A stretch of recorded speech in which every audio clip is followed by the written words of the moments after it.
হুট করে যদি আপনি জানতে পারেন আপনার সারা জীবন একটা অভিনয় ছিল, তখন বিষয়টি কেমন হবে?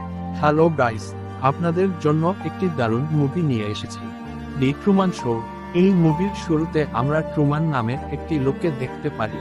তার জীবনে ছবি ছিল স্ত্রী, চাকরি, বাড়ি গাড়ি। একটা মানুষ তার জীবনে যা যা চায় তার ছবি ছিল, কিন্তু আস্তে আস্তে সে তার চারপাশে মানুষকে লক্ষ্য করতে শুরু করে।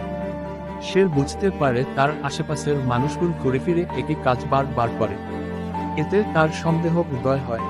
সে তার স্ত্রীকে জানালে তার স্ত্রী কথাটি উড়িয়ে দেয়। সে দেশের বাইরে যেতে চায়, নানা অজুহাতে তাকে বাইরে যেতে দেওয়া হয় না। একদিন সে শুটিং সেট দেখতে পায়, সেখানে ফিরেও তাকে বের করে দেওয়া হয়।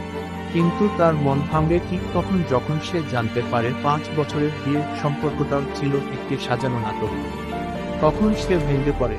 সে বুঝতে পারে সবাই এই নাটকের সাথে সামিল, এমনকি তার নিজের মাও। সে তার স্ত্রীর সাথে এই স্মৃতি থেকে বের হতে চাইলে হুট করেই গাড়ির জাম পড়ে যায়। সে বাড়ি ফেরার কথা বলে কিছু দূর নিয়ে আবার সেই রাস্তায় ফিরে আসলে এইবার আর কোনো জাম দেখতে পারে না, কিন্তু শেষমেশ তাকে আটকে দেওয়া হয়। এইভাবে কিছু দিন পার হবার পর ট্রুমানকে আর কেউ খুঁজে পায় না। তখন ডিরেক্টর সমুদ্রের ধারের ক্যামেরা চেক করলে ট্রুমানকে সমুদ্রে দেখতে পায়। ছোটবেলা থেকে সে পানিকে ভয় পেত, তবুও সে তার ভয়কে জয় করে সামনে এগিয়ে যায়। তাকে আটকানোর জন্য নানা রকম চেষ্টা করা হলেও শেষমেশ সে ওই পারে চলে যায়। ডিরেক্টর তাকে বলে, তোমাকে আমি যেই জীবন দিয়েছি তার সব দিক থেকে পারফেক্ট, কিন্তু বাস্তব জীবনের থেকে অনেক কঠোর। এই দরজার ওই পারে অনেক নিষ্ঠুরতা আছে।